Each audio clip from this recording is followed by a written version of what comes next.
ta whaftai ka tua peke e ki he tau wausia mai e whiawhakoloa koe ni. Tai tali lei ki motoru i he wafa e ki ke tau prokalama ko whangahau e wikeni. Whiwhia o pito ke tau kau whataha e whainga maari e koe ni. Whange au whange furu mawalo e himi, whawalo ke tau hiwa. Koe lau maari e o Pentekosi. E lau maari e hifo mai ke mau whareni, ha ere mo mafi a iwi o keresi. E lau maari e hifo mai ki o mau whareni. Ha ere mo ho mafi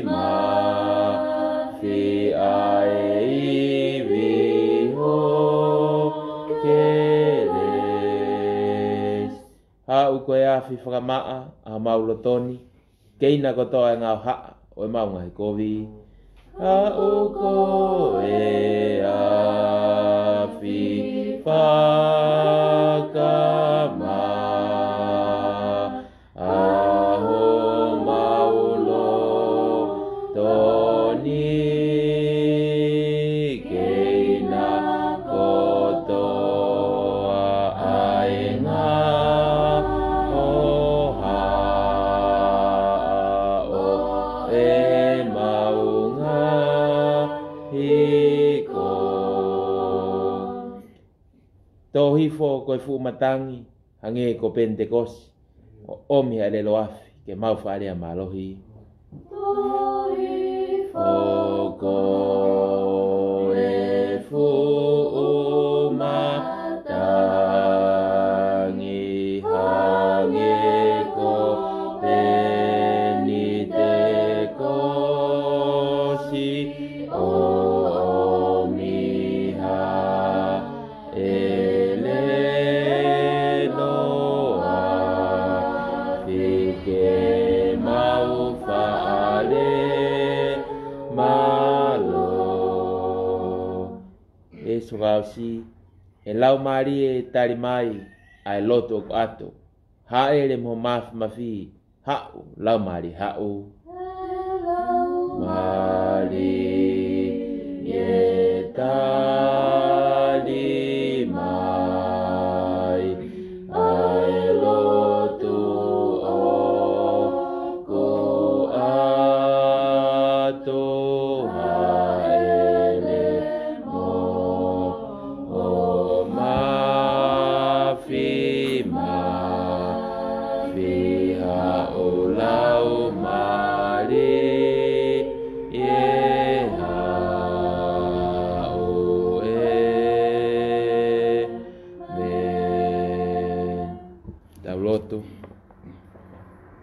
E o toa maf ma whaftai at ka te koe i whakoloa e whiaf koe ni. Ko koe tamai, a moe alo, mo lau maari e maani oni. Koe kua ngai ni o lau maari e maani oni. Koe lau maari e maani oni, koe peso na ia hono tolu, o e tolu taha i o tua. Ko koe ia na e tala ofa ke hau o whakarea ai noa. Whaftai ho mau lau maari, whakoloa ho mau aho, i kei mau e whainga maari, ke mau kau whatahai. E whiaf koe ne mau hapai at ka te koe a e whiohi angani, prokalama ho whangahau, mau kau whatahai, pia moe kau ngā karistiane, whangatakoua, kau mai whangatatoa whawhine, nau tōlok mau kau whataha i whareni, nau tōlok nau kau whataha mai, i ngalo pe hoa koeni e whamafolani tuko tua ke mau inas kotoa he iwi ho folofola ko tohi tapu ko fufuunga mo ui ko tohi tapu ko fufuunga iwi ko tohi tapu ko folofola mo ui ai afiona tuke mana mai ho lau mari mano ni ka te mau tolo hoko ai mau mo ui o tau mo whahawi fua tuki o afio mau vete atu i au e afiona ngai tono no ko to ape mo fihala ki e maulea mo ulunganga toonga mo ui, o kai ke hoi fua ke a Fiona, mau vete atu hi au ho a fio. Ka tu ke whakamaa ki mau tolu a ko tata a, ka tu ke whakaata o tua e mau mo ui, ke mau laka atu i e maani oni e a Fiona. Ke whitau laki ai ho mau lau marie, o lau marie e a Fiona. Tau kau mo a fio, haere mai koe lau marie maani oni o whaiako, haere mai koe lau marie maani oni o whakaino hino, ka pusia se tane. Wa tāpui e prokalamani, hoko pe koe fufunga mo ui, fufunga tāpu aki. Mau kore katoa ngai malo hine, mga tuunga bea si sukalais, na ke ako mai ka mau kalotu, pake mau lea o pehe, mau tamai ko he vani, tāpu hao huafu, ya o mai ho pule, whai whinangalo, ange ko he langi, ke pe fok mamani. Whaka mai ahone mau mea kai ki hanai, whamule mole mau ngai nghala, ange ko mau whamule mole ki nau tolu wha pe ko ua mai. O nei tuk mau tuk hei ahi, maaf mau tō me whiri, e ko o wai pule, mo malo, mo koloria, o te ngata, pe te ngata, amen. Whakatai lahi ke e ki he whainga marie o e whiafu koe ni, tau kau whakataha ke whahoko e prokalama koe ni, i loa koe prokalama ho whangahau, ko ia ko whiawhia ke tale le ki mo tolu ko toa pe, mo lava mai o tau kau whataha i he whiafu koe ni, i he tau prokalama ko ia o he houani. Koe ko kore atu ke tau wakai ke tau wholofola, tohi ngāue ani apostolo, wahe uluaki, ves uluaki ki he tahataha. Ngāue wahe uluaki, ves uluaki he tahataha, tau le soni ia, whamaunga ki ai ako ko ia o e whiawhini, e whiawhia ke tau kau whataha i he ako ko ia o e whiawhini. Ngā ua wahe uruaki, we suraki ki he tahataha, ko kore atu te tau lau whetariaki, te lau ata e ves uruaki, mo lau mai ves onoua, te tau whanonga pehea i peke ves tahataha. Ngā ue ani apostolo, wahe uruaki, ves uruaki ki he tahataha. E tio filusi, ko e uruaki tohi na aku whai, ko e whakamatala ki ngahi mea kehe na e fua whai, mo ako aki e si su o au ki e aho. Ko ina ne tuku i rau marie maani oni, e ni ngahi whekau ke kau apostolo ko ne whiri, e hawe a ia ki orunga. Ko ki nau tolu ia whoki na ne whakahaa ia ki ai, hiri hono whea ia. Na lahi mo mahino e ne ngahi whakamo oni ko ne mo ui, he na ne haa ka te ki nau tolu aho whaangu fulu. Mo ne lea ki ngahi mea na e kau ke pure anga o e otua. Nā e kai mo ki nau tolu, ne tutu uni ai ke o te nau hiki ni Jerusalema, tai tani ke taha ofa e tamai, aia nā tea mai, nā mō whanongo ki ai ia te au. He nā e baptaiso vai pe e sione, ka e baptaiso ki mō tolu ake e lau maria ma oni oni, hiri e ngahi aho si. Ko ea e nau whataha mo ia, nā nau whihui ke te ia o pehe. Eiki, ko toi whakaato e tai mini mai kore anga mai Israeli. Pea ne wholofola ka te ki nau tolu, o kui kai a mō tolu ke ilo e ngahi taimi me ngahi kuonga, aia ko ta ofi e tamai, ki e ne whai te riha a ana. Ka te mō mau peha mālohi, o ka hifo e lau maria maani ka te ki mō tolu. Ka te mō hoko o kawha mo oni, o i kai Jerusalema pe, kai si tea katoa, mo Samaria, io o au ki ngā tāma mamani. Pea i he ne wholofola pehe, lorotonga e nau siofia ia na ave ia ki olunga. Pena e kilala hake ia e au o whakapuri mea te ki nau tolu. E nau mo sio whamamau ki rangi, lorotonga e haere, e tāpo tunga e te ki ngā tolu hamo tangata ko whinehina. Pea na ana pehe, ai tuunga mātua ka leli, koe haa ku mou tutu uai o sio pehe ki langi. Koe si su ko ia aia ko o hake mea te ki mou tolu ki he langi, tene toi ha. Pe ha nge to wheho no anga, pe mo ene ha ele ki langi, ko mou mamata ki ai. Amen. Ke tau lotu. E ki lau maali, tuku mua ke hoko rea ho ngutoni, mai whakalau lau loto ho mau loto, ke maari ia e a Fiona. Pe ka ratu malo here tāwha tau mata hau wholofola. Ke ne mai o ia loto mai whakaukau e tō taha katoa pe. Ka pusia se tāne. ta tu ke mau tali fia ho fola o tui ke ka mau mo ui wa fai tamai mai alo lau Maria ma oni amen tape moe afio ai o tua mafi ho tau lotonga ako fatapaten ka tek motol ko tape mo lava mai he fiaf ko ni o fatap ka tek motol mo mea mai I he famafola ko ni ta mo ko ai fainga mari ke ta taki atu ai tau prokalama ho fanga hau o e fiaf ko ni pea ko e fiafini tau I fogava fo o e tohi ngā ue ane apostolo. Pea whaam ke tau whamamawhai he wikeni I he tohi ngā ue ane apostolo. Ko ia ko whiawhia lahe apito I whainga maari ko ni ke tau wakai ke tohi ngā ue ane apostolo.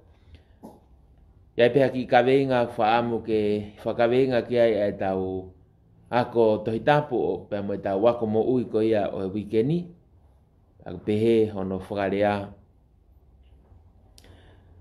ko e tāpuaki o e tataki ai lau Maria ma oni. Ko e tāpuaki o e tataki ai lau Maria ma oni. Whaamu ke tau whamaunga ki ai I he e fiafu koe ni. Taku iai pehene tau ki I whiteboard te tau lahi ngau e aki pehe fiafini. Ko I ka ngai poini mau inga I he tau wako ko ia o e fiafini. Ke tau kau whakatahai. Ka ki mua ke tau hoko atu. Ka ki pui tu ape whekau aki mo tohi ngā aue ane apostolo. Pau te mo whatoa ngā I koe whuatutu koe tohi tapu I he whakawa motua. Oku kamata aki ni maipuka koe a Mosese. Ai kamata ni maipuka koe a Mosese ko senesi e kisoto Levitiko no mipa teutalo nome. Koe foi tohi lao ia. Ai pa koe uho ai pe ia o e whakawa motua koe lao. Ko toe ngare wa ngahi tohi, ai ko ospe ko tohi lao, hoko atu le vai ai tohi historia, hoko atu ai tohi taanga, hoko atu ai tohi palofita lalahi, e fa osa dewa palofita iki. Ko tau hau ko ke fokawa fo o fa mu mu ai kosperia, matiu ma ake luke sione. Ai ko uho ye fokawa fo na nofna te kosperi. Ko tohi nga au rewa ani apostolo ko ki tohi historia ia ko o whakawa fo. Pea ku iai pea koe whakawa motu afo ki ia koe kau palofita.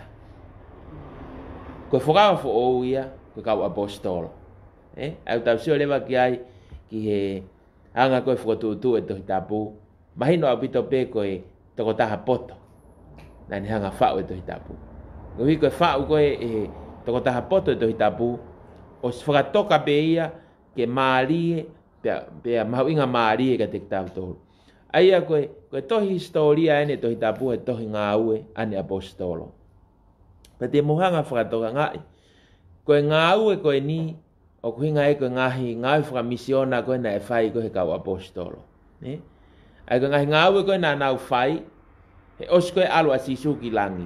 Ai na hoko mai o tua koe konga koe whakawa mo tua na hoko mai o tua ia sihova koe o tua koe tamai.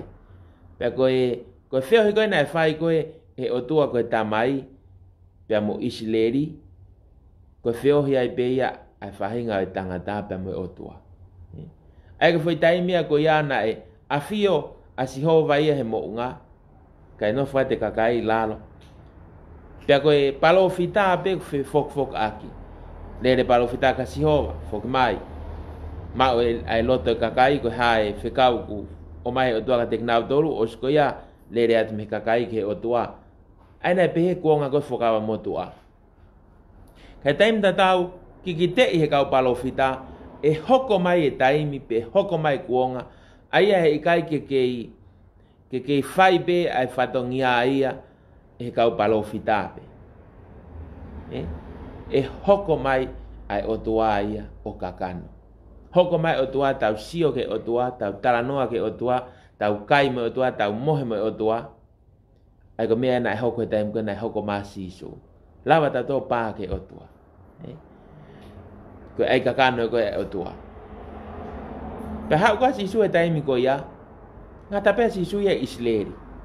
Al pēr sisu me Jerusalema ki siutea pe ki ngahi kolo takatakai ka leri ai nai fono ngai be si sue ki foi area pe ko Palestine na te kai ke lava si sue awa umai tau be ke umai ki tongan pe umai ki siaina mo Afrika ai nai ngata pe ki area ko nai ia ko si su frasio ka lafi pa ko ngana pe si su sai e alu ka hawe la mare manu ni ai ko la mare manu ni ko fika tolu ya ko fetong fika tol mai o tua aia ko la mare manu ni ya pa ko to ngawe ani apostolo ni fa matalai ki ngawe ko la mare manu ni fa matala ya nga ko hifo mai ko la mare manu ni ko kosperi fa mama fa ben ai kosperi ya sisu ia persona ko sisu kalais pak mo se be ki ai ave kosperi mu ai fokava fo o ko nga ko ho ya ko o lot fa kristiane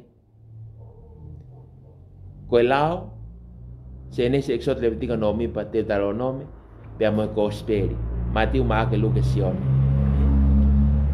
to ko mai rebe to hinga we ia ke ni hanga o mai e founga ko e lava ko ke tau pe ke effective ai pe lava ke ola le leia ngawe ko pau ke tau whakakau e lau maria maani oni te mo whatonga e mea maria ko ni toko lahi taha te tau toko au kalistiane koe ke tau hanga tauria o whakatoka ngā i pe te tau hanga o acknowledge e lau maria maani oni au pe ko tau ngai si ahoni hangi lau maria maani oni a ki toko taha ia tuk noa i pe ki ke tau fie lea ki ai Lange be tau nof pe tau toluia i he tamai pe amoe alo tau me nof pe tau toluia tau lea pe tau toi lau mare maoni oni ka ikai ke pehe ke tau hanga whakamahu i ngai ai tu unga koe lau mare maoni oni ai koe tohi ngawe ani apostolo koe whakamatala i maia ai ngā ue na e whai i he lau mare maoni oni i he mo ui ai ka wakonga. Kung nga alwa si su ia ka hifo mai ai lau maria maoni oni. Maka lau maria maoni oni le vai na ne hoko atu hono ta taki koe o ngā ue koe na e whai. Koe tohi ngā ue ene apostolo koe peha no ki ka pasa. Ta peko ki foi vesi ka pasa. Foi vesi a koe kune hanga koe o hangi koe tau sio koe ka waka. Koe waka ko toa peko hano ka pasa. Koe folau koe whai e sio pe e ki waka ki ka pasa. Whakatontonu ki ai whanonga ai waka. Pa mo whatonga iang koe ka pasa e ni koe tohi ngā ue ene apostolo. Ngā vai uruaki vesi walu. Kore ke tau lau ko toa ia. Ngā vai uruaki vesi walu. Ka te mo mao beha maalohi o ka hifo ai lau maari e maoni oni ka te mo tolu. Pea te mo hoko koe kau whamo oni. O i kai Jerusalema pe, ka isiutea katoa, mo Samaria, io o au ke ngata anga o mamani. Sai koe, foi vesia koe ni koe foi folofola ia asiso, folofola tonu ia asiso. Ai opsai pe ke tau tanoa ke lau maare maani oni. Ki ngā ko sisu na ni hanga tala mai ke tau tokang ke lau maare maani oni. Ke whainga tokola hia, kai ke nau fie talano to ke lau maare maani oni, ko hiko pe koe mea whaka Pentecost. Koe ngā ku, sia whainga ni i koe lea ke he kehe moe, moe whakamu ui mahaki. Pa pe tau toluia koe mea ia koe ia koe iwi whaka Pentecost. Ka kohono mo oni, he kai lava ke ola le lei e ngā ue tau whai, ka pau, he kai ke tau maa lau maare maani oni. So without the power of the Holy Spirit, we cannot be effective in our ministry. Sai ki ka pasa ko ni ko lawe ko ki ai I he whiawhini, whaampe ke tau wakai ki ai I he whainga maari e koe ni.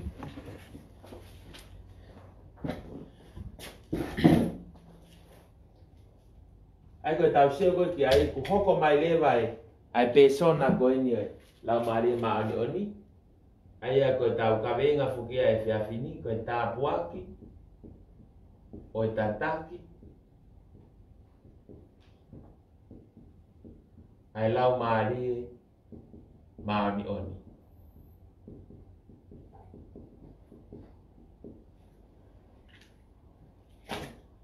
Aga rak me abe ko tala mai ko forofola fe ma uia ke tataki he lau mari ma oni oni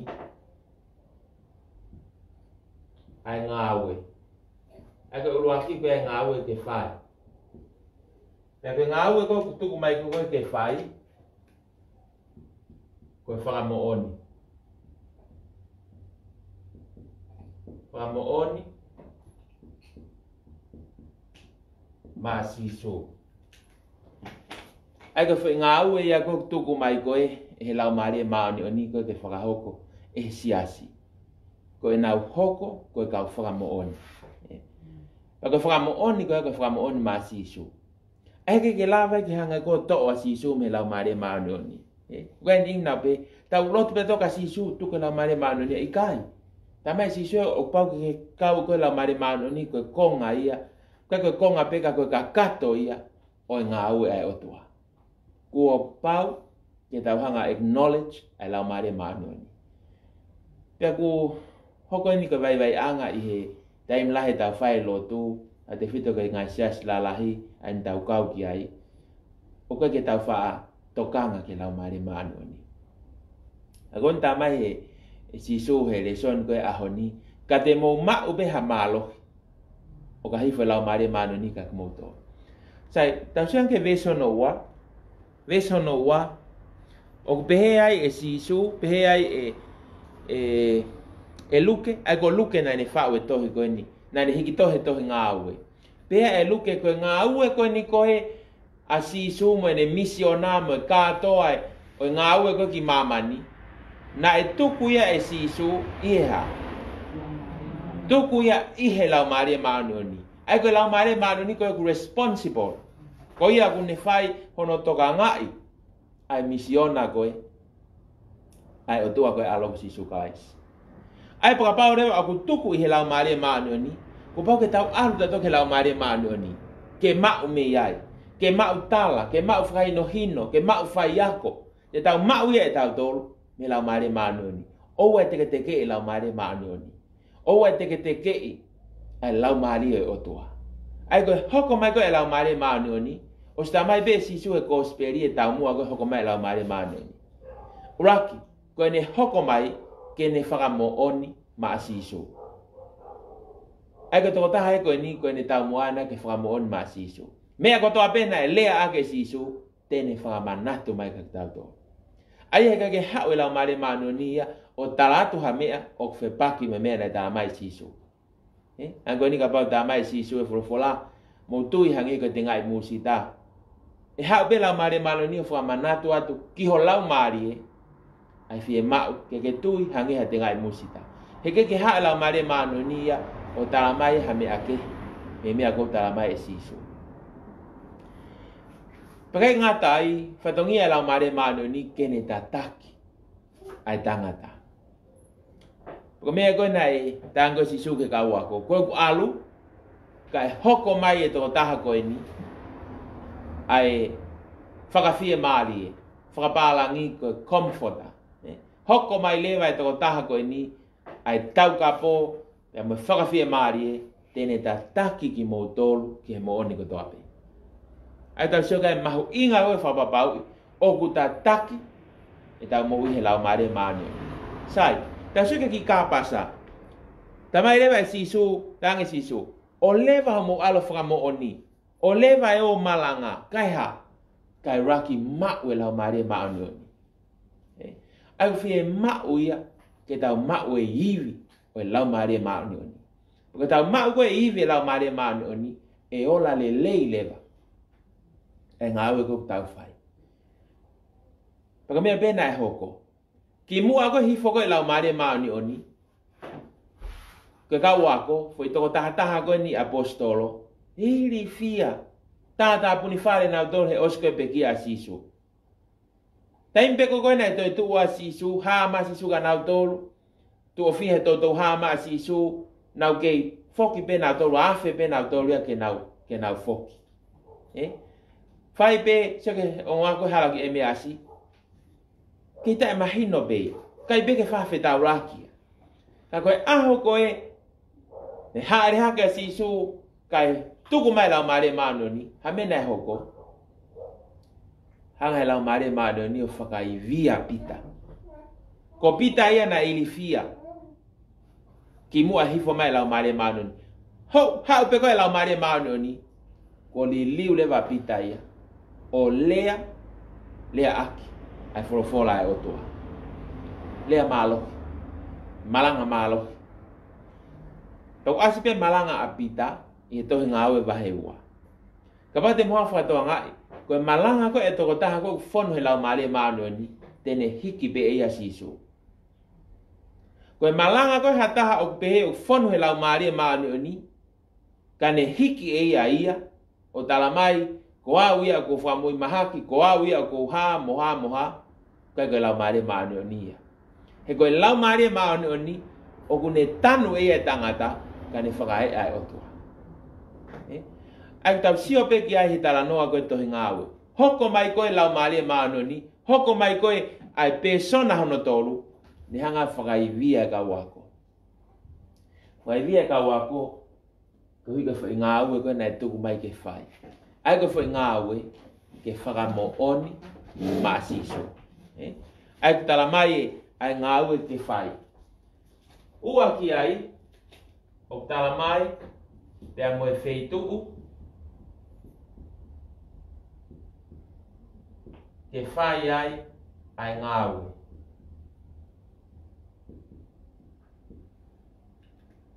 Tala mai mo e wheituku ke whai ai ngāwe. Ai o mai ki fo i mape. Mea maria e o tua, mo se o mai ki fo i mape, ke whai a ke ngāwe. Ulu aki. Ka te mo mau beha mālohi o ka hifo lau maria maadoni ka te mo tolu. Pe te mo hoko o kau whamu oni. Ka kamata rewa i ngai wheituku ini. O ikai Jerusalema pe. Ai whakauraka Jerusalema. Oua. Siutea katoa. Tolu. Samaria. Tagono wha. Oa uki ngata anga.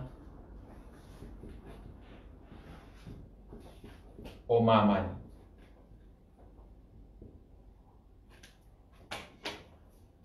So o mai pe whekau ia koe ni. Koe ka whekau ni lau mare manu ni. Koe whekau ni a sisu. Whekau ka sisu. Te alu au. Ka alu atu whetongi koe lau mare manu ni. Pea ko ia ko tuku ke whekau pe mo misiona. Ka pau mo whiamau ke ola le lei e ngāwe. Pau ke mo alu mo toke lau mare manu ni. Koe alu koe ia. Koe fo i mape. Koe anga ngāwe e whai. Te mo kamata i Jerusalema. Hoko ki siutea katoa. Hoko ki Samaria, hoko ngata anga mamani. Ko whekau ia koe nai o mai ko he o tua ke whakahoko. Whakamea marien te uhanga o. Whaasat ka kumotolu. Whahat ka motolu ke mo whatoa ngai tohi ngāwe. Sai. Ko Jerusalema, ngāwe vahe uruaki. O whanonga mai ai i he ngāwe vahe hono ua. Koe nau kamata i Jerusalema. Kamata pe loki o lunga. Hana mea nai whai. Aho hongo furu. Tala mai koe nau ha. Lotu. Nau whakataha pe o lotu. Koe nau lotu ko ia. Whai aho nau whakaivia. E otua. A ahi mai rewa lau mare maano ni. I he aho ko ia e Pentekosi. Koe Pentekosia koe katoanga whakasiuia. Ai nai hoko pekia a sisu. Pekia sisu he katoanga e Passover. Te hifo mai koe lau mare mano ni hifo mai katoanga Pentekosi. Ai koe katoanga Pentekosi koe katoanga utu ta'u ia. Ai koe ngou e ko toa pe pau ke taimi utu ai. Harvest. Ai po ke taimi utu ta'u e taimi koe Pentekosi. Kamu whakaukau kia. Ke maali e koe hifo mai lau mari. Ai koe hifo mai koe lau mari ke whakaola le le e utu ta'u. Nemo koe o ia utu koane mo utu e ngahi maala koe e kau siu. Utu ia o whai ake polo ave ke he otua. Kai ke hala ke tau pe. Koe polo ne e otua e kau apostolo. Utu e otua he lau maari e kau apostolo. Unehanga o unuhi mai ki nau dolu ke nau hoko koe kau whakamo oni maasisu. Ai kamata lewa vahe uluaki me vahe ono wai Jerusalema. Ai no fo be ka wakoa he loki o lunga na matu aki me ataha Jerusalema e lere ngāwe.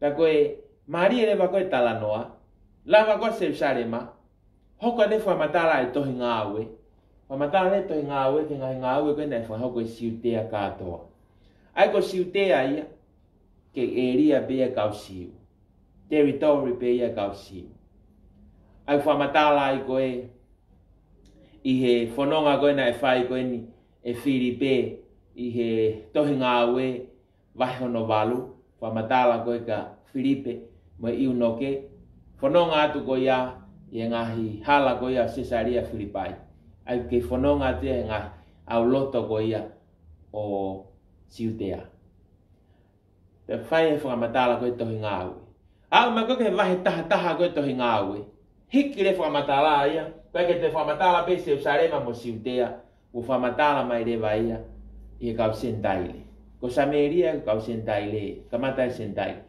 whakamatala mai le vahe taha ia i Antioch ko mafola mai a koe ai iwi koe oe folofola mo iwi ngai fa evangelio ko a mai le vaia o foto le vai senta hono wa ko rak senta ko Jerusalem ko Siaslahi ko Jerusalem mafola ma mo ki Antioch te foto o Siasia i Antioch te fagahingo ale vai ai ka kai koe na e muy ka sisu ko kau kristiane na e fu ui tau tau kau kristiane hene ya umai koe ai lotu ki Antioch ngau be taha te fononga mai leva fa matala koe e tohi ngā ue fe tongtongi mai pe kau apostolo kamata koe tohi ngā ue fa matala ia ke toko taha kau tama pe koe na muy tonu koe ya sisu tok fa kau mai ke pe mo tanaki ko Mataias kau mai mo Mataias koe na ni fitonga siutasi ke mai foi fika koe tahaua ai te mo fratoanga koe fuakawa mo tua koe hako tahaua o Israeli o frate fito e whanau koe a Sekope ai ko Sekope na liriu hono hingoa ko Israeli he fuakawa mo tua koe ahoni ai koe hako ko Israeli foi matakari tahaua hawe konga fuakawa fo ou ha si suia fotu e ia mo hako fo ou kaka te hako kai ha ia mo hako ta mate mo hako anga hala hangi ko hako ko Sekope fana Sekope na to tahau ha le basi suya ai mane to tahau ya ko Israeli fo ou Israeli mo tua to tahau lu pe ni Simeone mo hai fo fana ko ya to tahau fo ou ko ha si su ko fo tu pita andelu sione semis pea mo kina tolu ko to abe na mauia hoko na to ko fana we hasi so fo tu hako fo ai ko fononga mai a koe i Samaria tofu hia mai le vanga feitu tangatakai le fai me ko fononga to hinga we ko ne a ko ke vahe ua fitu me vahe ua valo ku fai folau ma paula ia apostolo ke aluia me gospeli ke ave kiloma aga tu ko aloma ko aho ko ia ko loma ko ngata anga mamani ko ne tau pe hamea kiloma ko ne movete ki maman kato ko senta aloma amoso ki he anga ko faunga ko to ngawe fa o pe foi tu e fa tala noa ko o ku fai ta noa pe foi fa ai ko ne a ko ngawe ba wa fitu me ngawe va he wa valu ko fononga mai a Paula pe to e matangi mau e vaka te nau kakau mai ki uta ako whakatau mu ako e nau whanonga ko ia ko whanonga ki loma te angata pe foke tohi ngā ue ai ko ke te whakaiki ki mai ia ko mena e hoko i loma ka tau toki ila tau toki mui he ngahi ipseri koe a Paula ke mea koe na e hoko i loma ne tohi mea koe ka Timote ua Timote vahe wha ves fitu mo e walu pa whamatala ai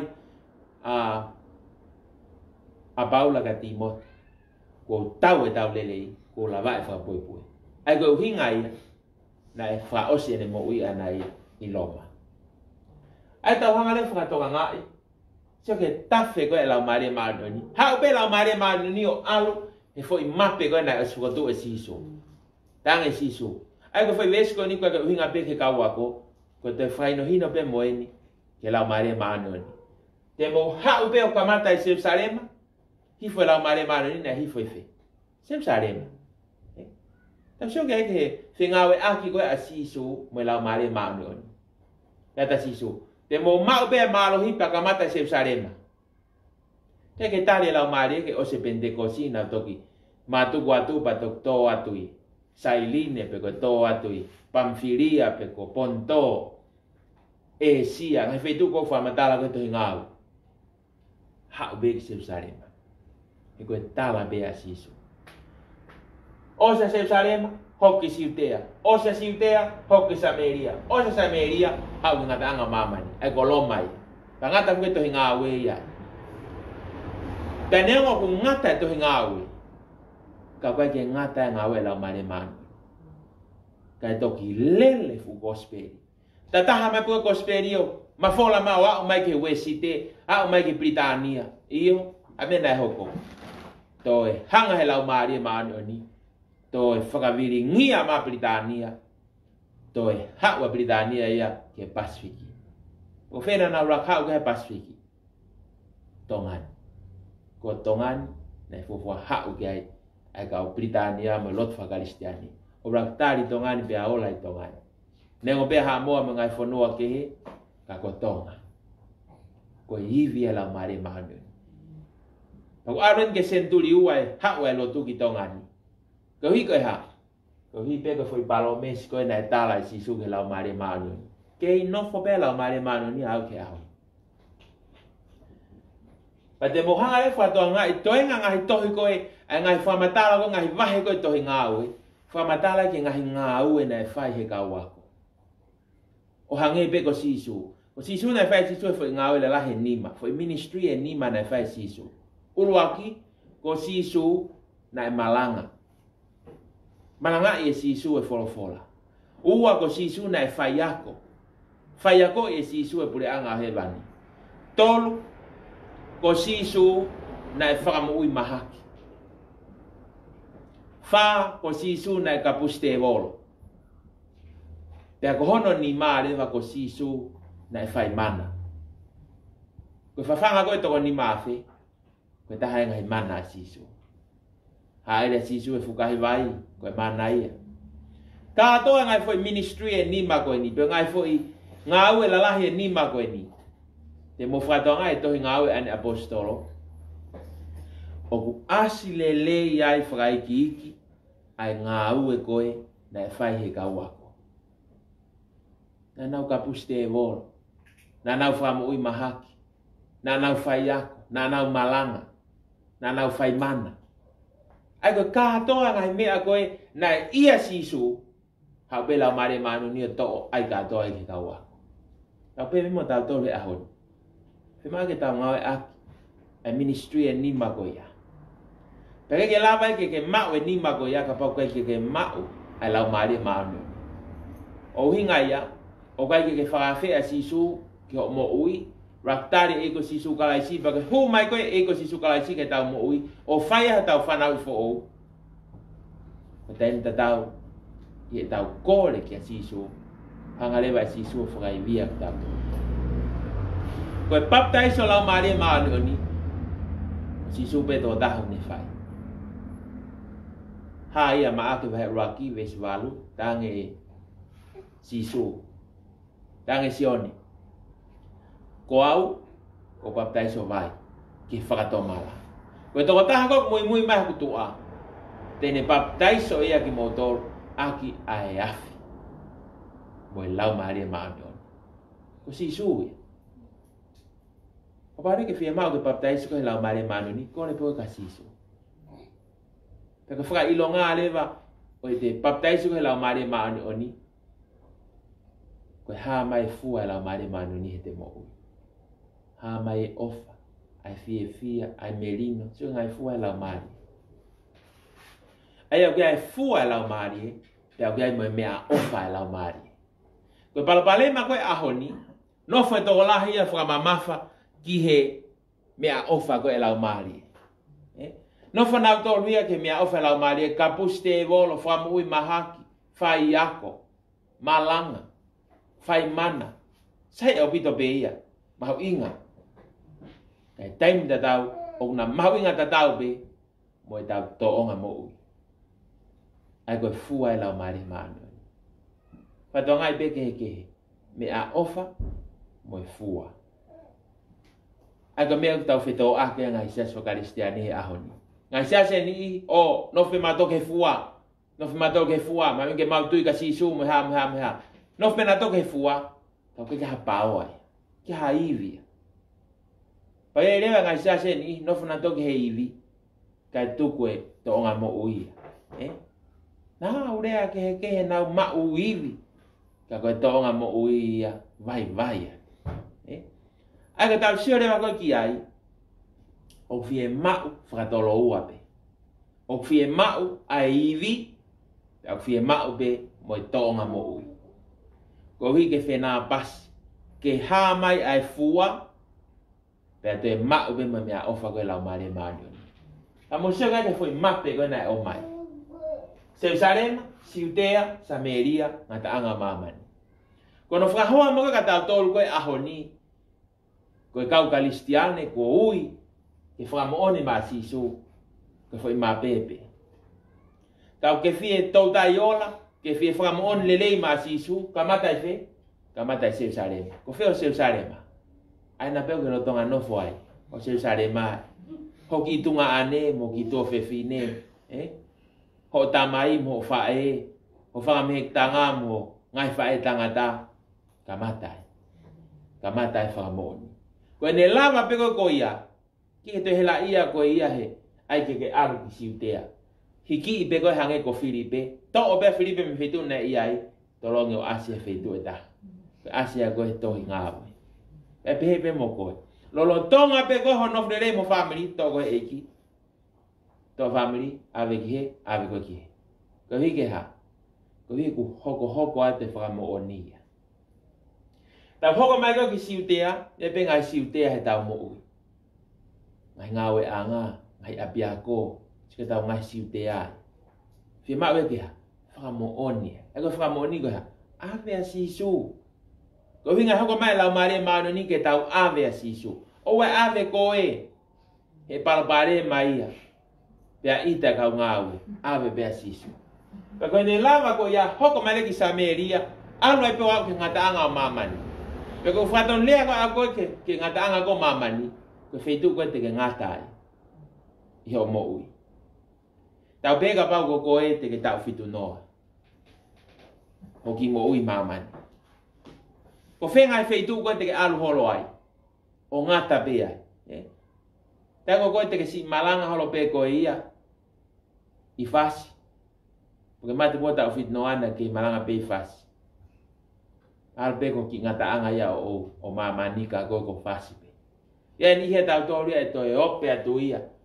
Alu te ke Australia, mate me Australia. Ngata anga mamani ke to tako ia. Ia ni ia. E toi alo te ki Afrika pe alo te ngai whanua ke ho mamani. Ata tau pe ke whinangare o toa. Aga uraki ko ngāwe ke whai. Ua. Koe wheitu ke whai e ngāwe. Aga ngāwe ko tuku mai. Te mai pe mo wheitu ke whai ki ai ngāwe. Pe kai ke ngata ai. Ang mau inga fo ke tau hangau whakatoka ngai.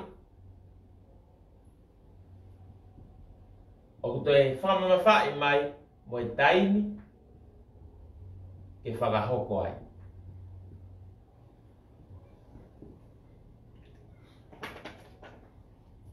Ai ko taimi ko ke whakahoko ai whakamooni, hok pe ke vesi uruaki. Ka te mo mau pe ha malohi, o ka hifo e lau maare maanoni ka te kumotoro. Ai ko whefo i taimi, taimi ko e, ku tau whono he lau maare maanoni. Taimi ko whakaivia e ki tau toro he otua. Mahabinga koe ke tau whahoko koe ai ngāwe. Ai ko whaton lea koe ki ai. Koe taimini. Ai koe nao. Koe taimini ke whai ai. Ai tau whakamooni. Koe ano uhinga. Ko stala mai he ongo angelo. Asko he resoni. Haere hake koe a sisu. Ko pau peke to e whoki mai. Paka winga ku fie maa wai ke whakawave wawe rewa e tau whakamooni maa sisu. He ku wawe ke whoki maa sisu. Paka whoki mai koe a sisu. Na ia ngā ue na e tuku mai ke tau whai. ko hai te fto ngā ue ko ia ta wha mo on ma siso tene eke nai ha ho wha mo on ai ko wha mo on ko ia ko ngā ue ko tau whai ai wha matala ki ai tohi tapu ko pau ke siri ai tangata ta o wha tatau ke ni ngā ue ai wha tatau ke tau wha mo on ko nai whai nai whewhea wha mo on api ako nai whewhea wha mo on api nai whewhea wha mo on he siasi na ke alo ulo he siasi pe na ke alo ko ia whakatupu kohu he siasi e koe kai tō lahe pehe kai ke ala tuia mo e iwe lau maare maanu ni ke whakaivia mai tuka hau koe lau maari o taha e siasi ka whenga lau maare maanu o nia koe ni koe kutala koe tō lahe ahoni koe whakamo weu koe ni alo atu pe ko ia o smau e iwe lau maari kai te whanonga ke whaiwhekau mi se tuata pe ko ia fu ma o nia ko sfono he lau maari ko siasi e na ke na fonu na to ka i koe ke pe lau maari ke tau whawhepaki ko lau maari maanu nia tene toko ni ki tau tolu ke tau mātu aki whakawai vai ke awe o tua tāpu aki o tataki a lau maari maanu ni aia wea ngā awe ke whai whaitu ke whai ke ngā awe taimi ke whakahoko ai a ngā awe ai ko whai taimi ko taimi now is the time ke whakahoko ai a ngā awe ko tau sia lewa ko ki ai ke kakato koe o e tohi ngā awe te moa whakatoa ngā e tohi ngā awe ka mata koe tohi ngā awe whamatala ia o ku whamatala ia ki he toko taha ua o ka wako ka me ko pita se mismo sione ko nau tōru ia ku highlight ko pukange ko nau tō whaigai whaiva nau tataha tu pe koe tala noa a o mai ko ki ngā awe vahi hiva ko hanga he tohi tapu ia whamatala i mai tangata whakatanga lotu ko Saula. Saula tā susi, aia ko Paulai. Ko ene li liu pe koea a Saula koe hala ki Damaskusi. Ngangana uno ika pe me hono mata, tā mai wholofola. Nai hoko ko ipu matu ak whiri otua. Ko ene makapea ke pe koea asi pe koea Paula, puria pitaya. Lele ai pe ma o pe spotlight ia e Paula. Lele pe Paula ke osi ai tohi ngāwe. Ke te whamatala mai ke futo e loko whamatala mai ia kapita. Ko hiki le vai ia o spotlight a Paula. Pe wheke uhinga ia ke pehe ko tae aonga pita ia mo se mismo sione. Pehe koe ke whienga ke o tua ikai. Uhinga pe ai hiki a koe ai tala noa koe ke a Paula. Ko hiki ai alu koe whahoko hoko koe. Ko Paula ina ya ke ngata anga mamani. Pana ya pe mo pita. Ka ko tola ta ka wako. Ana fono nga me pe fata tau ki ngata anga ko mamani na wange o tua ki na ngawe ai. Ka ko kai uhinga ia na kai mahu inga na ngawe. Patonga. Ko pale ma ko ahoni. Tau fusi ka fa ka mo ka rotu ko hai spotlight. Se ke foi tano ga ne to ngawe. Asi pe ko a Paula, hamene ho kapita mse mismo sion. Nau pou i Paula fa feta i to atu. Le e kosperi Paula. Se ke nau fe na popo ka Paula. Ke hata he ke fa matala ko mi abe te hu ha ka Paula ia luke. Ka mena ko ke sa ia. Ke le ya Paula na to ha pe ane hu ka tu kuau na ia sisu. Kai ke behe ka utama apostolo forofola. Kano inga. Nau fonu. Pako te fonu, he te toi maha kita. He te ilo feitu ke te tau whakafonu me te mo ui. Ko mea koe koe lau tu unga mo i ke he tu unga ko hai o whewekau pūre mo haik maalunga ko haik maulalo, ko mea e kau maha. Kau tau beke tu ke kau maha mo kau nge esi, ke nau whae mea koe. Tau tolu koe whanai o tua, tau lere pe tau tolu.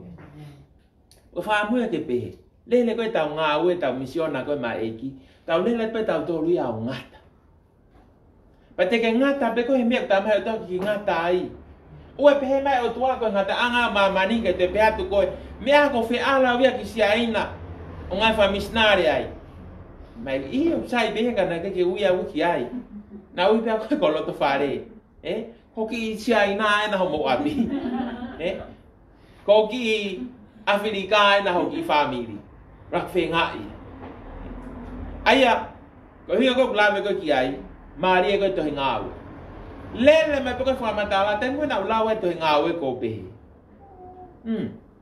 me mari te sio ko ha ko paula ia okay te ha paula ke to sio we fa to lo wa to pita na te malaki a loterie ka ko ta me pe he ia pato pe ko paula hifa la mari le a paula paula le paula no laine ha be pita le no laine ai ko pore le va a honi kainga ta ki ta le no laine o te ke te no fogo sio fi laine a mea mo mea o na ton ke be mo tu guia ai pe ko ki le pe a amen ta ki ta le pe ne ki laine ko me ta te lo to ko vi ai o to no fogo sio ke ki laine a mea we ke laine ya a paula fu to ko la ka ului ya ku ki laine a ku ka siu to ko fu pe ku lui he malanga ko sio ne atu ya ka ta ki ta le pe ono laine pa mo ile ta po ko ta le ta laine o ga be no ta po ke he be ta po ki a pita o wa ka malanga pita o wa ka te lava ta fo ko na wa pi ka ga uhinga ya ku ta o fina to e pita pe hai ho na ni ma mo na wa e uhinga ya fu fa ya fu uivi a pita malanga pita ifo fano ka to ta no ka sione o wa te ma ke hata sione te ta no ka paula te ma ke hata paula te mo fato nga ina na ke he pe ka apostol ko sione ma ke he ne fala mari to kanga ke mo ui fala mari mo u hoi nga ui fala evangelio ko paula ko faya ko paula imagino pe a paula ia ko faris ko skalai to ta aposto a paula ke he mapita ko pita ko ki motu ato tai fela ita ka santari he la ka santari mia he o ako la o mo lao a mosese pe he ha ke pe ki ka to tai ia pa ta so ka sisu ke area filima faris ki ka ne ka wako ta be mo sisu ka di aro filima ka ma matai to ko mai o foto to mai ka tai ma matai to ko nak fefe alba sisu a u mai ka to tai alba sisu ya u mai tanak tu ku hau ka we to ta fi ane kina dai mi ko ya tanak tu hau se ka kai de ala sisu fili ka no hinga hanga sisu fili ai me avare ke fangari vale ia ke me ako glau he mama ni ko poto ko fangau ka ia ko ka fare si ko au pe ko ilo la I know everything ha sisu tang no you know nothing ka pau ke no we lao tonu ke reflect mai ho to nga mo mali e fola pitai ki tangata to tai ka ko paula le vai ko tangata poto ai mo sio ki ai ako le ta pe ko paula ako le pa wi longa pe fai to ko a paula lo loto ni ta no fa to ka te ri pe imagino au pito ko tangata poto ko skola ia ko pita ia me to nga ko si fa ka ngo pe he la mari ka wa ke winga ku ko vi na ki ipseri ive ki ipseri a pita ko te la ko ipseri a pita te ngo kita ka kita te fai ngata ia ku kala te mo ki hereta masila ta ngari masila ta pita hifi mai ko pita ko ta mo ui ko kalasia ki ipseri ko se misi owa ta mai se misi ho elelo to ngai ho elelo so ki ai ko se misi fa ki ipseri ko ni neongo e nau hange ko ka ke nau fu asi lahi spotlight hange ko paula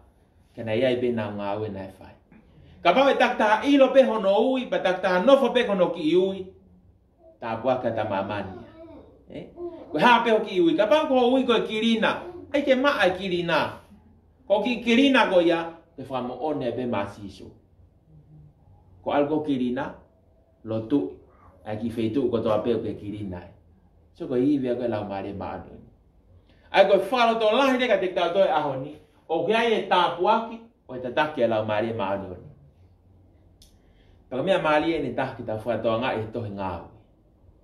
Ko time ko na hoko mai ko lau mali ma oni. Na ikai uhinga hoko mai lau mali ma oni. Kene to para palema. Ka. Na ito fakautu utu ange fakatanga ikelotu. Na ito fakautu utu ange ai tusi ulu mo tamate ka apostolo. Tamai hime a wesiriana. Dolu hiva paka vesi hono fa. Mana tu ye ka matua o wana fiu. Na itu mau kai mate mua o wana fiu. Paka foi lai ni ai ves ko ya be tamate kai tuibe o wana fiu. Matu ka lau mare manu ni ko ne hoko mai ana ke fakai via fakamo oni masisu. Paka fakamo oni ka masisu tamai e Paula. Nga ia Filipai vai raki vesi wataha pe Paula. Ko e mea ke akita ko ete mo ui ko kalaisi ata. Pe ko ete pekia ko asili to fa kolwa. Ai ko poini ko fenga Paula ko fa mahino. Pete ke mate pete ke mo ui it's all ke fa mo oni masisu. Kapal te ke mo ui ola lele ho fa mo oni, kapal te ke mate to e ola lele ho fa mo oni. Ai ko no ai ofu mate ngata au pito peka o kalistiane. Ai ko ta mo na hoko mai lau mari manoni. Hoko mai ko lau mari manoni. Ha ha ka apostolo. Ha ya. Ha ka kai. Kape tuki manuki laui. O tu ka pa na sa ngai newspaper dai mo Paula o o headline ya Paula. Ko ka fa mo veu. Saint Paul. Tu ma foi. Newspaper ya tahta behega pa koe Jerusalem Times hetain goya. To mai ai Peter and the fake Christians. Kasi ngai fakatanga ko ifai. Kapag na siya ma Facebook hetain goya. Tau siyo mai tanguta te fukau sandari ni.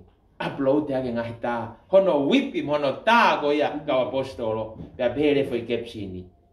Kaya gena. Sai au pito. Pena react angry ato na tolu ya. Henga status ko e ka apostolo. E pa fo ke tohi ma Paula. Upload ya ke Paula ni fangita. Kwa wena mo Timote i Efeso. Pena post ma yai. Pena asima le vai mo fu. O tu atama pua i mui pena pehere va ko Tayana na i mui. Ko tu atama pua fo ka Tayana o ka Efeso. Pena pehere va ki caption ko ki komeni ko a Paula. Ko maua ena. Mo fu o tua loi ko na ko Tayana. Tai misi pe ko viral foi post ko ya. Hu hake ka Efeso. Toi ha fie poto mo ha o Paula hono ta ki mai ka Efeso. Ko mi ka na ita ha. Helau ka Tayana ke fu o tua tama pua. Me ko ko a ho. Kaya ta no ko tua mo ui. Ki fe viral he ka kai. Ki fe share hata. O ape ka ta la noa. Ki a setan. Viral. Ako nga tano kasi tani o ape ke lawi hata. Pero ai haka foi kape. Pero lai vi mahata ha kape moha. Lau. Oa hua kakai kai view. Alu ke olungai view pakai ngata ai te alu mo rek love pa to share. Me te ko ta to share ai kovi. Ko ahoni. To nga e winga na hoko mai lau mari. Ko hoko mai lau mari. Ke ave fe kau ke apa. Ke ha o fe kau. To ta ko to. To ngau ani apostolo de mo lau to ngau to fa la het ka mo to ka wako to tampo he poni. Mo lau to ngau. Te mo sio ai ki e ivi o tua i he mo ui ai tangata. Ta ko hinga ko ia. Ka pa lava o tua fai mo ui a pita mo mea ki kau to tai pe. Fe ai mo tol ko ka wako lele. Ko ma o mo ki fai longa ako. Me to lahi a mo tolu. Na ia pe fai ngamari e mo korisi. Ko pita mo me ko ka ta korisi. Ko mena ita ka santari mi. Ko pe hatu ke tu ko e o malanga na ke mo wako. Pa falong longo pe to ita po. Ka ke fa fe pa ke la mare ma oni ia. Ke ngahi lau fa santari. Ko ano hinga. Fa ta pe he la mari ke ha. Ke ulo ene kakai. Fai koe whakatanga, fai mai lau me whia, sai, lau me ke lahi, kape me ke lahi. Kai ha, kei puho be mo uia, ai ka kai e otua. Amen? Ko whanau lahe ahoni. Ko mea ko matengata ai ka whai ngau e eiki. Ko hui koe ha, koe lau maare maoni oni. Koe lau maare maoni oni, ia pensimantonga, o une whakaivia pensimantonga, ke matengata. Hangepe, ako matengata atu, ia pita mo se misi mo sione. Saya wil teke haha wia santarimi. Koe kau mea koe, haha santarimi, ligi tua, ligi tua. Ta, tolo. Haha, pongia, tu golunga, lere, hoka de malanga. Teke haha taha ia potsiasi. Nengo haha koe tau tolo ngai whakaangama ngai lau. Tau whawhita. He gai lava e haki foi ngutu lau. Kene to'o e iwe lau mari o ki o mo. Koe whau lahi ahoni. Ai ke loto lahi tamasi, loto lahi tahine. Koe kuonga eni. Koe kuonga eni lau mare maanoni. We need to be powerful and effective. Paka time ko ke powerful ai, lele pako ki laine. Kapag ki ministry, fai mau ki praise and worship ko ki toko nima pe. So what? Lele pako ki fatong ia toko nima alu pe. Koe foi toko nima ko ke nima maka. Mamahe mai foi nima ko ia ha aho. Taki tahafe. Hai to taha ia malange to tahafe, hai to tahafe, ni mafe. Osko ya, ko alat ko ki hewani, lahi ho pare. Hano uhinga, hina ke whaka we ko kosperi ke toko ni mafe. Take pehake. Angelo, ko toko ni mape na u hanga fai ako I na u fai gek malanga. Ade angelo iyo. Kako toko ni ma ko na ke malanga ki ai, na nau am na to malanga ke toko ni mafe. Ako hinga ke mawe e koe ai pare ni mafe. Sio ke mau inga koe tau ngawe.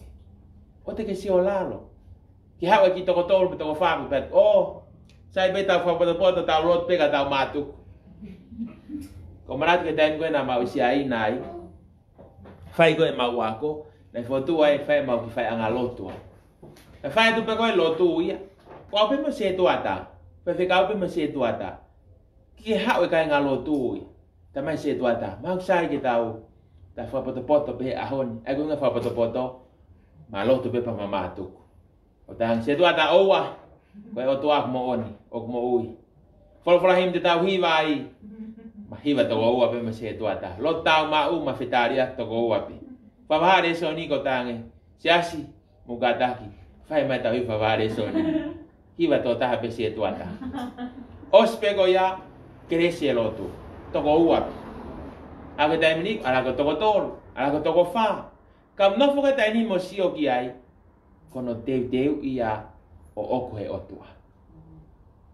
Pamalang haloy apin, kay ta wono, kay si, ta ufit, ta wal, ta uhiwa, mo fulo. Malang halo pe, lalo may, lalo akaw. Ataw pe, ano fakamuna? Kamu ni tayo ni, malang ako na pagkihata hay uluy ay. Iyo, naos malang ako pagkihata hay uluy. O whawhetai koe ke eiki nei whakaatahe o tua ki e aho pehe.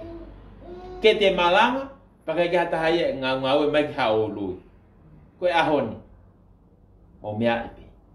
Malanga koe ahoni, teke osele malanga e, kua au kolo mai kakai. Ka koe koe nau au kolo mai ko pensimantonga, koe nau hau, koe hui ko sisu. A sisu koe, o whamo oni ke lau mare manu. Koe whatlahe ahoni, whai peho ki ngā we. O te ke si o lalo ko pe o, nau sa pe ni aku, aru iau, malanga ke futoko la wafe. Ko au ko ki malanga ko ki toko tolu pe. Ai whamata to ki toko tolu. He kai te ke toko tolu ai peo tae ngata. Papau te he e ki te ke toko tolu ai peo tae ngata, whawheta i whia koe ai. Ki te hela ia koe toi, al ki wawau, al ki hapai, al mofe. Na whanof pe koho ki toko tolu ki poti asi. Whai ki hau ki malanga mo ki ako naki. Ko hui koe ha, koe mape. Atonga e mape. O e alukehe me mape e lau maari. Koe alukehe koe me mape koe e lau maari. Ko alati a koe territory koe te volo. Pe kaire e tuku lewa se usare maa ia. Ka ke lere atu koe ia. Ihe selu sale mama. Alu atu koe feituke. Alu atu koe ia o. Tō atu koe ia ki. Feitu ia ka ke totonu ia ke ia. tau nofo be i he tataki e lau mari. Whamā po opo e tau ako ko ia o pōni. Tau te whoki mai ki he tau le soni koe ahoni ngāwe he raki vesivalu. Ka te mō mau be ha mālohi. Ko foi mālohi na e mau i he kau apostolo. Pako nau mau be koe e mālohi koe me he lau mari e mānioni. Ke toi ongo e haha ia. Tā nau tole ka apostolo whainga ni na e tā peo pongia. Aha ke pe. Miri i pe lavea tu golunga. Lavea mo mata. Pai i pe lavea ke ta whaaki kai hoko ate misiona. Ko hiko ha. Te kota power. Na mau e hivi. Ka koe ahoni. Te kai pe ke lau maha taha he Facebook a. Tu koe lo tu ke ta whaaki ta ngutu mai. Hau oni iyo me na ke viri ki ai tu koe lo tu ke ta whaaki. Koe kau maha me nge esi. Apa ko lau iko hata fie ai.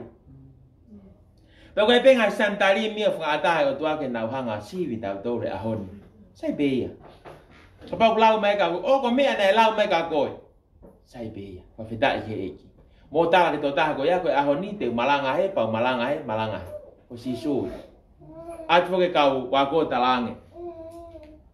Ko he lota eni une kumi ke tāmate i koe. Tānga sisu. Mō tāra ke fokis koe ia. Koe ahoni, koe a pongpongi, te malanga, pau whaito, pau whamoi mahaki, pau kapusi te evoro. Ai tānga sisu, I don't care. So what? O ko mea nai pousi hako lau haka te koe. Hanga pe koe o. Whawhita i he eiki. React lava. Lau atataha ka koe, hupe koe ki ai. React lava koe pehat. Whawhita i he eiki. God bless you. Patau poloka i be ia koe. Kau me whonu koe he lau maari e maari. Paka tau whonu koe he lau maari e maari ni hange koe ni koe kau wako. Tau mau koe hivi. Paka whai lea rewa koe. Ko whakau koe. O kune hanga whakamatalai. Ai ngā ue koe kau apostolo. Raki. Mate ngata. Unstoppable. Koe ngā ue ia koe kakai eiki. Whakanga i pe, lere pe. Lere pe holowa. He koe koe tau ngau e tato ke tangata, koe tau ngau ke otua. Tanoa Marie, tanoa ke whewhine koe ko Mata Teresa. Langa e whewhine pe a moe, kau taha koe ni a katolikana ia i taha ngā whare mahaki India. Lotonga koe na langa koe whare mahaki koe ni, mau koe ngau e, kuo, laini ate ngahi pultou sai. Laini ate ngai pultou sai ia, ai pule anga he aho ko ia. Ta koe nei te kai ke whakafone ngai mea whakapepa ke. Fou he ngahi, fou ngā koe, ai pule anga. Koe ke lao ngā i he toko taha nai loto kovi he ngāwe ai, tāpo o koe. Oho mai kau ngāwe a Mata Teresa ke ta ofe pultou sa. Whikau e Mata Teresa, mo unge ta whaaki. Koe mea koe nei lau tau kohono langa. Lau mo menit pe hono holoki. Maulanga pe. Holo mui katoa ki mui kau ngāwe, me kau tāpo o. Pehe mai pultou sa, lo lai katoa ki lalo ngāwe. Taimi koe na i lalo katoa e ngāwe. Rea koe whiwhine koe ni, pau kei tuku aki au hea honi. Koe mea koe, na i lau tau koe hono langa. Lau mō me niti pe hono holoki. Kai ha, langa pe. Langa pe. Mea pe hoko i tongani. Tau lotu, to e lahi e fuhu, lotu be. Tau lotu, ai programa tau tupu, ose programa, hoke programa, kei fuhu pe. Tau fai pe. O ai fo. He koe whiri ia, pau ke whengai whiri ke o hofi ki tau tau. O whaam ki o ate whanot lahi koe. Ka pau koe ke lotu, pau ke o ngoe ka te koe, o alpetai miu ki lahi lahi whai ngata au ki o ngoe koe ia, o fu lahi ai ahi koe ai whiri. Fie ai, me whai longa lele. Ko setane, o alpe setane o hofi ka lotu mo oni. O ke ala setane o hofi ha lotu loi. Ai ka pau ke ngoi ka ko lahi whai ngata apa ke ngoi. Mani e eiki ko whe koe ko whai ngata ia. Fie ai. Me whai longa ia o mo oni ho lotu. Hono o hofi ko he tevolo. He kai ke nofo nofa setane palo o hofi ka lotu loi. He whai more tai mia ka setane na uskau kengi benauto. Ko tau tolu koe, o tau whai moone ngāwe eiki. Ha upe whakata ngā ia, o tau whakaivia.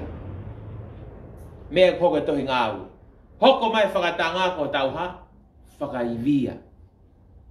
Lahi ange ko no lau I koe, ke toi loto lahi. Manuki I koe, fia.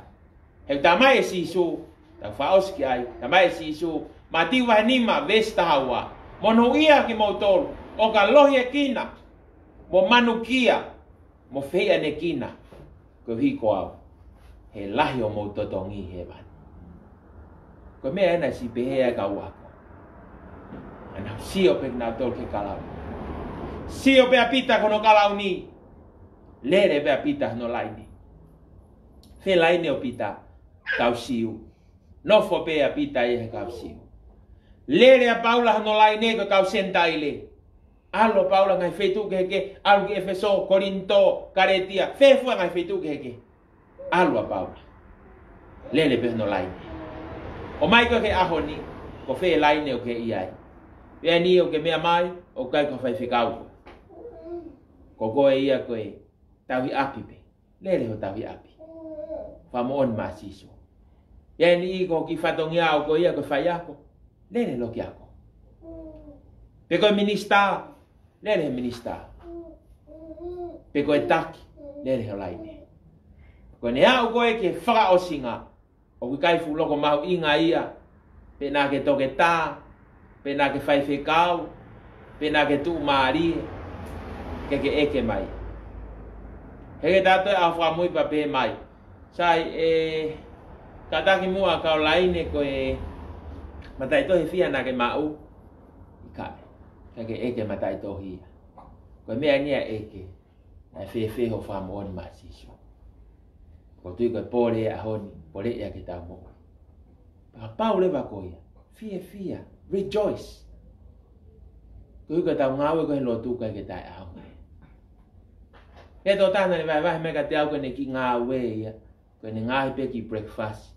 Alo kumia ki wito masiva o ave ki. Ko ne ki ministry. Ko ne alu ko ia, alo fai ki lotu ki vai ko. Ihe aho ko to api. Api peta. E pa tau pe. Tamai to ta ko ni. Fa me na la he kuivi. Ko mea pe klava ko lai ke vai pe, ai pe ki lai ke vai, ai o vari ake siam osko ya, lere at ke ape ki wito, ke ape ki masiva, ape ki. Muso ki ai, lai pe ministria ke tau fai. O ki kai ko kau fai whekau pe mo tau tari pe ke tok, ili whak ni ma tau tolo fai whekau pa tau tok yo fai ngau e ki kai. O si tala mai frofola, mo wo, ko mo wo ko ya. O kai ko kau fai whekau pe mo piso pe mo patere. Koe taha ko toa pe o whakasisu. Kano hinga, the clock is ticking. We are running out of time. Tau ngai au ngā aki, ai whainga maari. Koe iak pehe o tau tālai aho koe ni, koe tāpu aki, koe tā taki, lau maari maari. Kore pe ke tau whakama opo, ke himi koe ni, tau hiwa pe himi koe ni, tau whakalau lau loto ki ai. Ke ngau e lau maari e maani o ni, e whai he tau mo. Nima hiwa tolu e himi. Nima hiwa tolu, si su ko o whekau, o mau ngau e ai. E mau tū i e tohi tapu, e loto e kakai. Tamai ves hono ua, kau eiki mei olunga, o whakauha mai, ke ai hatupu moha fua, ha utu taku ka whai. Eiki, mau fiu herea kai tari. Omia e hivi ke li liu ai loto e kakai. Soki ai, ko li liu e loto kakai ko mea pea ai otua. Hivi e lau mari. Ke te lau ko li liu hata. Ka ke fai pe ko whatongia hange ko pita se misione mo Paula. Lele pe ko ki lopa. Peka wa apostolo e tohi ngawe, foi vahe pe taha unau si asi ai. Steven, foi asi pe a Steven ia ko tufa mea kai, mo ene malanga na e fai ke kau santarimi. Le ko oti mai toi tapu. Ia ipe me malanga ia na e fai e semis. Malanga na e fai antelu. Ka koe ke asi mai e toi tapu. Kana nau fai beho nau fatongia. Wharat lahe ahoni. Fai lele ho ki malanga. Koe ke te tok malanga TV pepa te teu lahe. Nā mo ki malanga peke ki toko ua, o fie mau peke kei whaia. Pe mau beke ke anointe lau mari. Veso no fa e whakakofu mai ai whaife kau koto. Aki ai iwi mehelangi ke o ai fora. Whaka o si lewa. Omi ai le o afea mai ai le lo afe. Ke taunga tonu e maurea. Iho nau ata mai. Sisu ko feka au oku mau ngā wea. E mau toto i ae to i tapu he lo to o e kakai. O mi ale o afe ya mai ae ele loa fike tau ngā tonu e maulea iho nau ata mai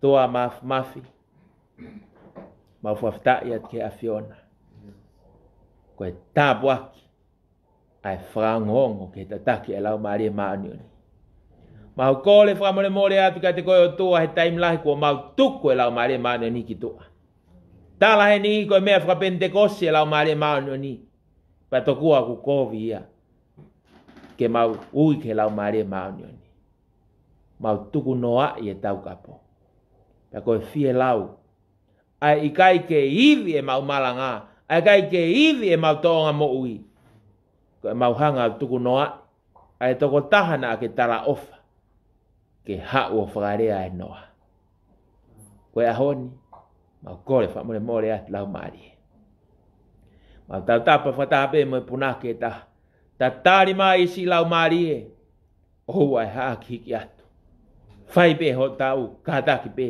o ou ai tuku ai pe ki mau tō Moni e mau whate kei, ho ngau e ofa aku whai, ho tau omi hakeresi, ke molu ho mau atamai. O toa, tāpu ake mai e whiohi ko mau whai e whiawhini. Porokalama ho whanga hauni, ke ne toko nia mo whakaivia e toko taha karistiane ko toa pe. Mau tuhake o ma teu. Tuhake mo iwi mo malohi e Fiona. Ke lere aki e ama e gospeli. Ke mau kamata ho mau ngai seu sare maa. Kamata i ho mau ngai family, ya mau hoko atu ai ki ngata anga o mamani. Kalava se sarema. Tak fai ngofu aya ki ngata anga o mamani. Eki takia mau fononga. Takia ki mau tol. Fatu talele e mau fononga ke awa pompongina mo wike fo mau kamatani. Tak fononga bebe am holau mari. Fuagat ki mau tol ke mea ngawe aki e ko eni be mo ka. Ko krese aqui ko si sukalais o vlai to ke tau tamai fio me lau mari man on no fie te mau tol ko to abe o wana hik kai fai be ta ngata amen faftai ke eki e fie fie lahi ko mo tol ko to abe tau kau fataha i he prokalama o pon ma malo at mo ma time malo abito ai kau mai he fie fini malo abito mo me mai ka mo me a to afat